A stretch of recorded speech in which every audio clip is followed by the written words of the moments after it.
for sure it means a lot to me. But more importantly, it was a great performance for me, especially in the semi-final and final, which for me it's more important. Being number two, it's an amazing feeling. I never thought to come to this point. I come from a very normal family. My dad is still working, as my mom do. So, it's for me. It's sport is one thing, and life is different. So I'm very happy to be in this position. I'm just enjoying every moment. These are special days. Winning a tournament, it doesn't matter what kind of tournament. It's a special day. So it means a lot to me. Hi, congratulations. You seem to be very much on an even keel and strong mentally in a big game like that. And you talked before about being nervous and so on in the past. But during games, have you always been like as focused and as controlled, or have you had to do a lot of work with like sports psychologists or mental strength? You go through when you're young. You don't handle these situations as I handle them now, and maybe in the future I handle them even better. I don't know, but my personality is very trying to stay calm. But in the other way, you have to don't sit back. You have to attack it. If I lose the match by attacking and trying to take it, for me it's better than standing back and then seeing what's happening. That's also how I am. So you have to stay focused, mentally in every situation on the court. Many things can happen. The momentum can switch so fast, even if you're up a set and break. So you have to be very aware of this. And yeah, today was just a good day. Jannik, congratulations for your title. Juan Carlos Guerrero for BDN Radio. Daniel Medvedev said in the recent days that Carlos Alcaraz and you are the players who will win the most titles in the current circuit. What does it mean for you? I mean, this it means a lot, but in the other way, it's you still have to show. I've started the season really, really well. I never thought to start it like this, but it also means that I stay in this moment. Whatever happened already, and you have every tournament where you go, you have a new opportunity, and that's how I see it. I have a great team behind me who pushes me. We know what we have to improve. Now the clay season is coming, so usually I struggle there. So let's see what I can do this year, and then we see, and then for sure I'm living a good life now. I mean, I made a lot of matches and I won 3 tournaments. So for me it means a lot. But in the other way, in 3-4 days you have practice again and then try to get better. So let's see. Hi, Jannik, congratulations. You just said you've struggled a bit on the clay. Do you have goals or expectations for yourself for what you'd like to do this season? And I know you're enjoying this at the moment, but how do you often feel at this point in the year where you're moving off hard courts and onto? Yeah, first of all, you don't have so much time to adapt because Monaco, it's I guess we start to practice Thursday, the first time, so not even 1 week to get used to the clay. There are always some strange results usually in Monaco, so let's see what's coming this year. For sure the main goal is Roland Garros this year, but trying to work slowly to this tournament and trying to play it in the best possible way before I have, Rome for me especially is a really important tournament. Playing with the home crowd, it's always amazing, and that's it. No, I'm very relaxed. Look, I have the feeling that I've learned many things from last year. what I can do better. Physically, I'm in a different shape than I was last year, which, with the clay is a lot physical, and then we see how it goes. Jannik, congratulations for the whole week and today. You talked about your parents, that they're still hardworking, blue-collar people that are still working. They were not here, right? I don't think. Do you think that with all of the success you're having now that they might start to come, or do you think it's just going to maintain the way it is, that they just stay back there and work while you're winning these trophies? They will continue to do their life, and I do my life. I mean, it's for sure my dad. He had like in the Wells he came. There are like 3-4 tournaments where they could arrive. Monaco they might arrive. Rome and Vienna, and end of year hopefully in Turin if I play. And that's it. They won't travel much, at least until now. I know them, so I also have my grandpa, which they have a certain age now, which they want to stay close to. We have the family at home. They live in a beautiful place, so they have a good life there. For sure, I missed personally a little bit the time with my parents because I left home when I was 13, 14, so I haven't had so much time with them.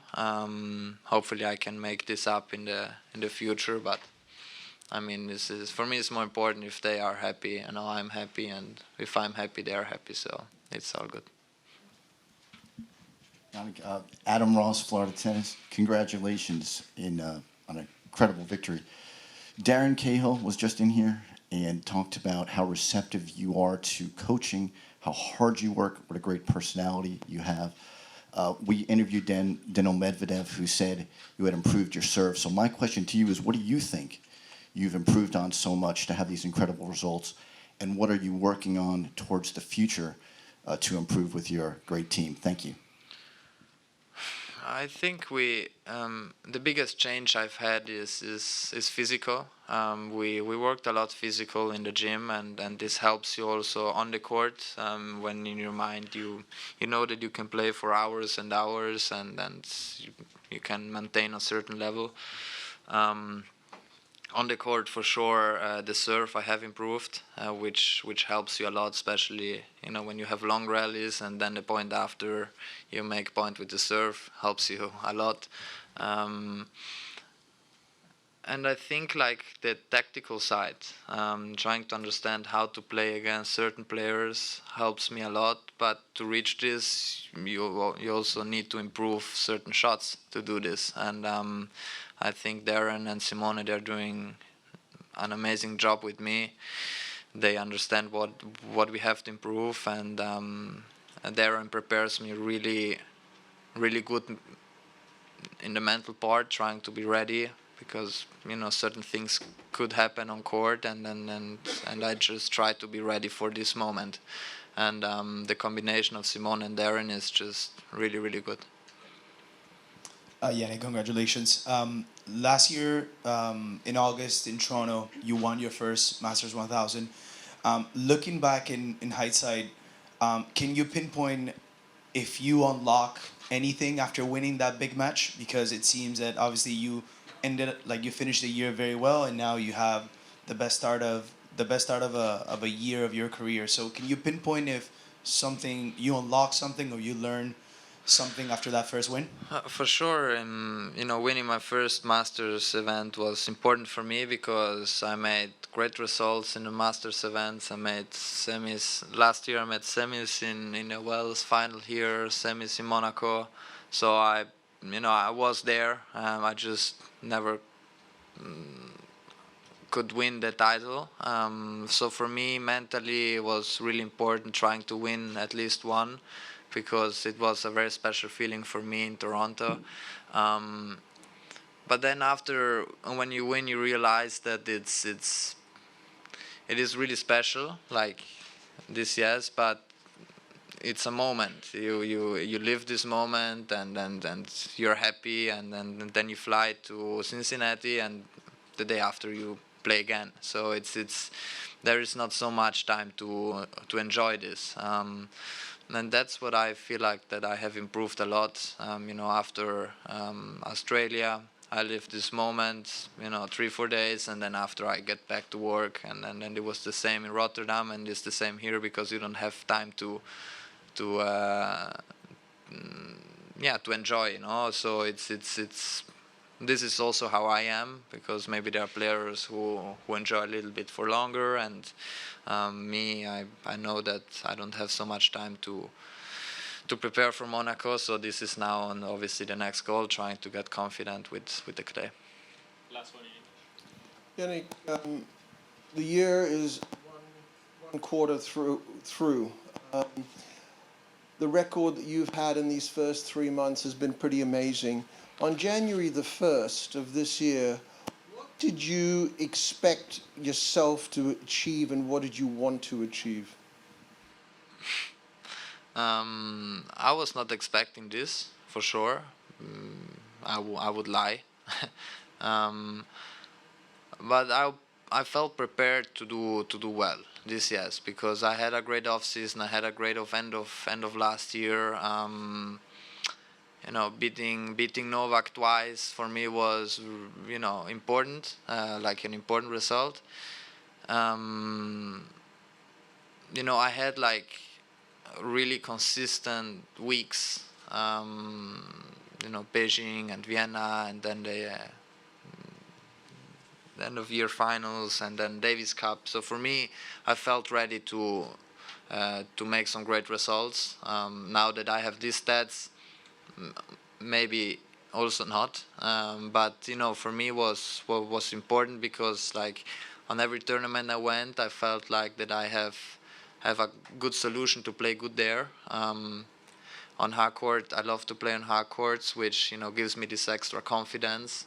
Now on clay it's a little bit different. I feel, at least in the past years, I haven't felt that good on the courts. It's gonna be interesting week also in Madrid, because Madrid is completely different than all the rest. So I'm just trying to understand what works best for me, and that's it. Hi, Grigor. Adam Ross, Florida Tennis. Congratulations on a great run to the Miami Open final. On the way, you beat Hurkacz and Alcaraz and Zverev and played some incredible tennis. You brought the one-handed backhand back to the top 10. Florida is where they discovered the fountain of youth. I wonder if you've been drinking from that, or is it just total hard work on you and from you and your team? Thank you. Thank you. I should have had maybe one more glass of that youth. Unfortunately, 10 years makes a huge difference today. But no, overall it's been, I just want to focus on the positives this week. It's been a tournament for me that I've not been able to do well. I think in the past years, and it was, in a way, it was also a goal of mine to come out here and give my best shot. I was extremely determined throughout the whole week. A lot has been happening also behind the scenes, and beating very, very good players. I mean, high quality players. Let's not forget, I was down a set and 5-2 in the tiebreaker in the first round. So, a lot of positives for me, honestly, and clearly it's it's Jannik's week. I mean, he's been playing amazing tennis. It's really impressive that how he's been able to keep that way of playing. But yeah, I need to look forward to whatever is next for me. I don't think I have much time to be down on myself, and I just want to embrace this moment as well. I mean, just as you win, you need to be able to handle matches like that. I think even better than winning those type of matches. So I think this is the next step for me. Now we start with the clay, so this is something I'm looking forward to, and yeah, I think definitely I'll have some days off to reevaluate, see what I did good, what I could have done better, and so forth. So I think we overall it's a very positive 2 weeks for me. Grigor, well, tough luck today, but congrats on a great week. Can you talk about the biggest challenges of playing Sinner these days?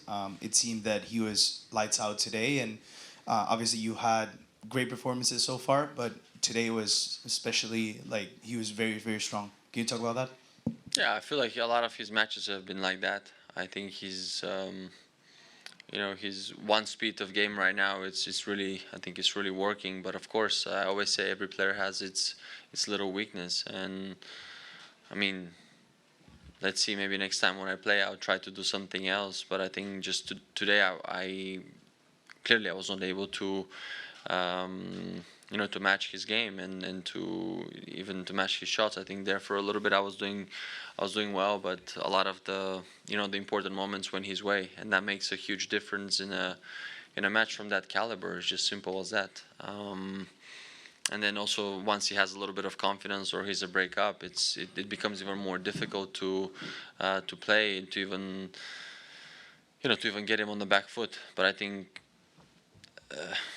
That's just how it is. I think any player from the top 10 is a very difficult player to play, very tricky player, and each one of them has its own way of playing. And I think that's the part where you need to adjust that. I think last I played against him was I think a year ago here again, so I understood like a couple of things, and hopefully I understood more from that one today. Hey, Grigor. You've played some of the best players who've ever played the game in their prime. How do you compare those experiences to what you saw on the court today from Jannik? Good one. Very good one. I know for me, I was going to say the toughest player that I've ever played at his absolute prime was Roger. I mean, it's just too funny, actually. I was laughing, I remember, a few times. Even at Wimbledon once, I remember. It was just, I wanted to dig a hole and disappear. And I haven't had that feeling yet against anyone, so I'll leave it at that, I guess. But, probably that's going to be the player I felt like I suffered the most with. Grigor, a couple of things. Comment on returning to the top 10 after 260 weeks. And also, a similar point to what Matt was just making, do you think we're seeing a level from Jannik that we would have expected from the likes of Federer, Nadal, Djokovic, the way he's playing at the moment? I mean, all these wins that I've been able to put back to back, not just this week. I think the past 7-8 months. That's the reason why I'm back into the top 10. Of course, extremely happy with it. There's no doubt about that. But yeah, it starts for me personally. It starts to be even more interesting of how I can make it difficult for any one of these guys. And I think slowly but surely I'm starting to understand that a little bit. I'm learning that now, I think, a little bit more. Since I've played against so many different generations, I felt like I always had to adapt, or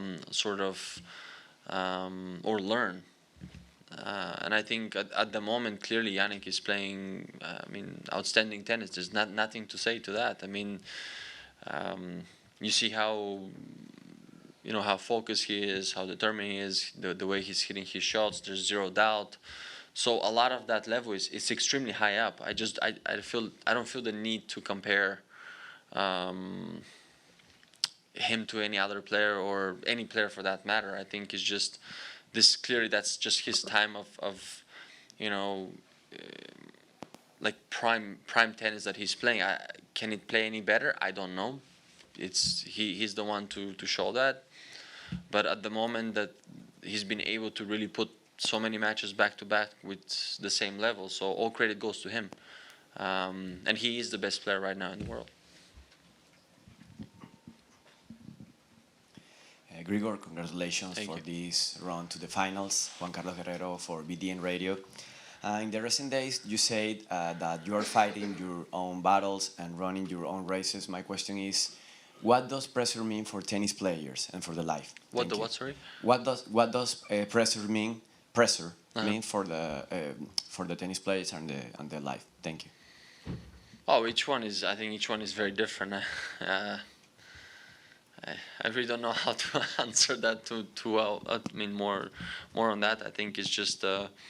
I think each player has its own goals, targets, long-term goals, short-term goals. So I think it's each player tries to find their own way to feel ready to compete. It's just simple as that. And then what it actually means to you, what it means to you to compete, what it means to you to play at certain tournaments, what are certain wins means to you. So there's just it's very personal. I think for me, it's about being consistent. For example, that's the one thing that I've been really, really focused on. That how I'm gonna prepare, how I'm gonna put myself in the best situation to get out there and play my best, but along the way enjoy. Because also you're your own critic, you're your own best friend, and you're your own um, teacher at times for things. And I, for one, also want to also want to thank myself for the um, for the work that I've been putting in, for the discipline, for the hard hours that I've been doing, for the heartaches, for the pain, for everything that we're going through behind the scenes. So you need to also acknowledge those things. You need to embrace them as well. You need to cherish them. And I also think those things are making you a better person. And I think my mom always used to say, before being a great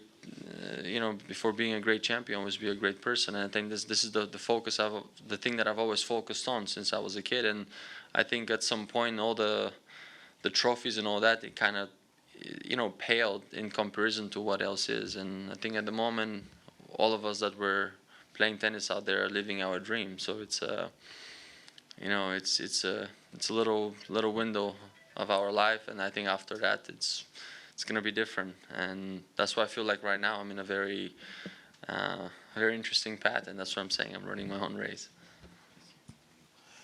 You mentioned obviously the level of play he's had up to this point. In today's match, what stands out to you, the way that the break points he was able to gain today in the match today for you? Yeah, I mean, you never know if I would have broken him that in that game, how the match would have turned out to be. But also, he's the player that is, he's a front runner. If he's up a break, I think his confidence kicks in even a little bit more, and he starts playing a little bit more loose and free. And I think he's been able to do that, not just now, not just today, but every single match, to play with that level. And I think that's probably one of his biggest weapons right now. I mean, from the baseline and all that, I like my chance. I can rally with him, and I felt fairly comfortable. But on a few occasions, he put me in a very bad position, and then he was able to take the initiative. And that, I think that was, in a way, at the moment, that's enough for him. But again, he's been able to do that amazingly also throughout the whole time of the match, for a couple of sets, and with less mistakes, good first serves, good returns, puts a constant pressure. So of course, if you're not able to get out of this moments, it becomes very difficult. Yeah, I guess the silver lining for you was the crowd support. What did you make of the Grigor chants all match? Yeah, man, I felt like a rock star these days, to be honest. It was amazing. I felt so embraced, and the support has been outstanding. Honestly, outstanding. I've never played a night match here, let alone play on the center court. But after those last 2-3 matches, I really felt the crowd. I felt the love, and honestly, it's amazing. But also, it's very fair. I think the crowd overall, it supports both ends, and I think in battles it's very nice it's nice when you have that. It also kind of holds you in the match on both ends, and it's been amazing weeks. Honestly, like of course I'm bummed about today, but I don't want to go too down on myself. I just need to to acknowledge the good and the bad right now and move on with it. Of course it hurts. Nobody wants to lose in the final. So that's that. I mean, I'll keep on pushing. I think after so many years, I've never really like given up on, keep on, you know, dreaming, playing, and now it's no different.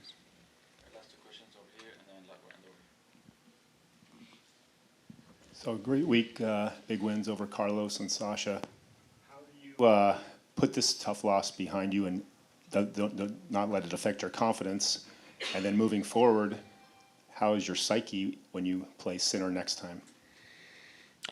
If I could play him tomorrow, I probably would. I think when you lose matches, even doesn't matter even if it's a match like that or if it was in 3 sets, you still wanna compete again. And I think that's the part where you need to keep on doing and believing. I mean, I think I definitely need a couple of days off to kind of reassess where I'm at. I think also a little bit physically. I think that's gonna help me to get over all that, and then just get back at it. That's the only way. I mean, fear has never been a good friend of I think of anybody. Of course, at times it helps for certain things, but I think not in our sport. And I think again, those are the matches that I want to play. And it's been a while since I've been able to play that against these guys back to back, and I think that's also a bit of a difference. He's been playing those matches on a regular basis for, let's say, a couple of years and all that, but it's been a while for me. I've been able to put wins like that, and I think this can only fall into a good, into a good place in my memory bank. And I remember that that I'm still here, that I still can compete against these guys and do good against them. I think that's the ultimate goal, and for sure he's the one to chase right now. We've heard a lot of people at this tournament the players say how much they love how this tournament is being run and the atmosphere. Talk a little bit about what your feelings about the atmosphere and the operation of the Open. Since it moved to Key Biscayne and especially this year. Oh, I don't know. Like I had one of my biggest wins at Key Biscayne, so I'm super biased on that. So I will not say much on that. But it's it is what it is. I think there's.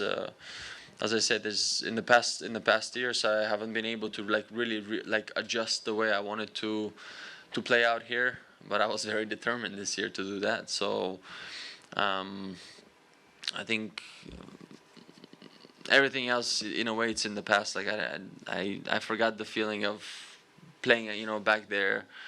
But so far, everything this year has been quite well for us. I think a lot of the players are most of the players are very focused on the game, and I think this is the part where we're really focused. Like it doesn't matter where we're at, what conditions are, we have to adapt. And I think this is what I've been able to do very well, especially this year and even in the previous years that I've come to play here. So yeah.